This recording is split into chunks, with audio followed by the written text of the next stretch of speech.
यहाँ पे इतना बात सुने, इससे आपको क्या पूरे देश की जो नारी है उनको, संतोष कोचर जी की नारी सशक्तिकरण के लिए आगे बढ़ने के लिए आप क्या कहेंगे? देखिए, मैं पहली बार मैं रोशनी एनजीओ में जो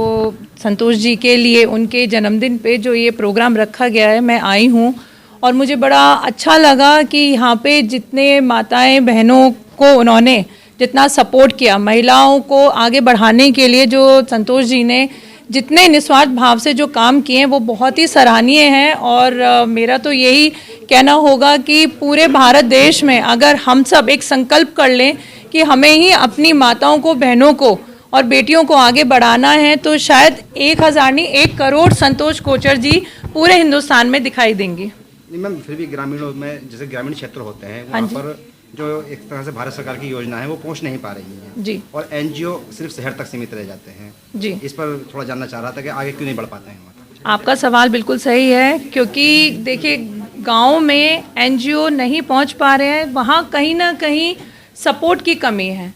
क्योंकि एनजीओ एक सरकार के द्वारा चलाई जाती एक नीति है और एक नीति भी है, क्योंकि कुछ एनजीओ प्राइवेट होती हैं। तो कहीं ना कहीं हमें अगर हम ये सोच लें कि हमें एनजीओ के थ्रू भी और सरकार की एनजीओ के थ्रू भी अगर गांव में जितनी भी सेवाएं हैं, जितनी भी योजनाएं अगर हम पहुंचाएंगे,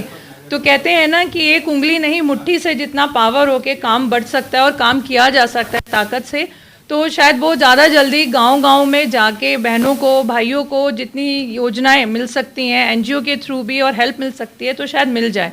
तो मेरी तो सभी से यही विनती है कि जितने भी एनजीओस चल रहे हैं और जो हमारा एक मोदी जी की तरह से विकसित भारत का एक सपना है, अगर हम सब लोग मिलके करेंगे तो वो जल्दी वो सपना पूरा हो जाएगा। मैं आपका भाषण सुन रहा था, उसमें आप महिलाओं का और पुरुष का यानी कि खास करके लड़की और लड़कों का जिक्र करते हैं शादी करना नहीं चाहते जी, वो थोड़ा सा मैं जानना चाह रहा था यही कि जो गांव के अंदर या शहर के अंदर जो लड़की लड़के आप शादी नहीं करना चाहते, उसका मकसद क्या था आपका कहने का? देखिए, मेरा मकसद ऐसा किसी को टारगेट नहीं था, एक ये सोच बनती जा रही है। क्योंकि मैं देखती हूँ आजकल टीवी में, पिक्चरों में या कहीं ना कहीं एक ये पॉइंट है कि अगर लड़ाई हो रही है तो वो क्यों हो रही है, वो रीज़न हमें जानना बहुत ज़रूरी है। लड़की पढ़ लिख गई, पायलट बन गई, ऑफिसर बन गई, फौजी बन गई, डॉक्टर बन गई, अच्छी बात है, माँ बाप का नाम रोशन किया, वंश को आगे बढ़ाया, ये बहुत अच्छी बात है। पर कहीं ना उसमें एक क्रेडिट माँ को जाता है कि अगर कोई लड़ाई हुई है तो माँ उसमें उनको उस तरह से समझाए कि, क्योंकि माँ भी एक पहले जब बहू थी उन्होंने अपना घर संभाला है, तो वही चीज़ बेटियों को भी समझाए।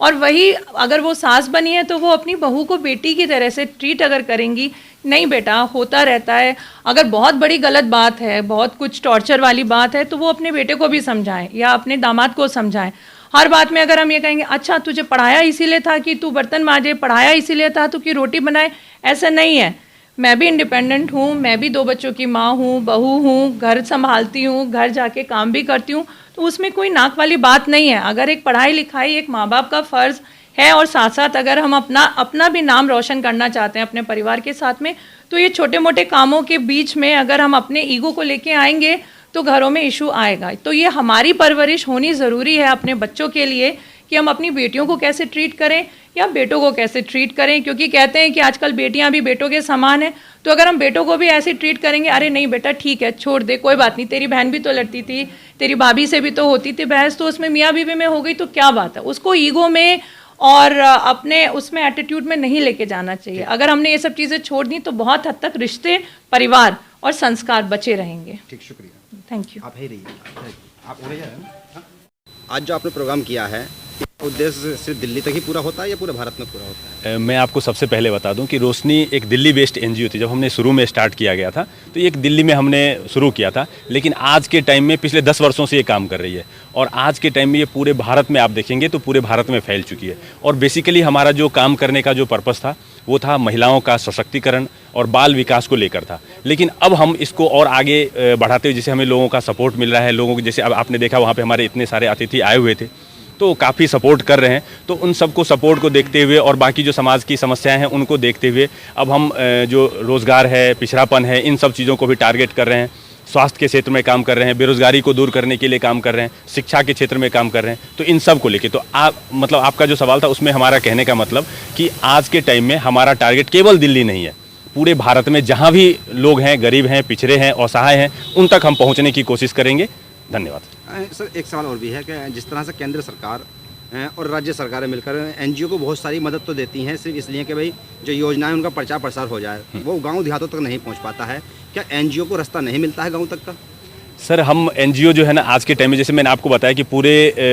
मतलब देश को अभी हम कवर कर रहे हैं, और आपने हमारा जो वहाँ पे चल रहा था वीडियो उसमें अगर देखा होगा रोशनी के काम, तो अब हम गांव के जो कॉलेज हैं, गांव के स्कूल्स हैं, उन तक भी पहुँच रहे हैं। वहाँ पे ग्रामीण जो लोग हैं उन तक भी पहुँचने की कोशिश कर रहे हैं। ठीक है, तो और हमारा पूरा का पूरा प्रयास है कि आने वाले वर्ष में हम गांव तक भी पहुंचेंगे, गांव में भी लोगों को मदद कर सकेंगे। अंदाजा कितने राज्यों में रोशनी चल रही होगी आपका? सर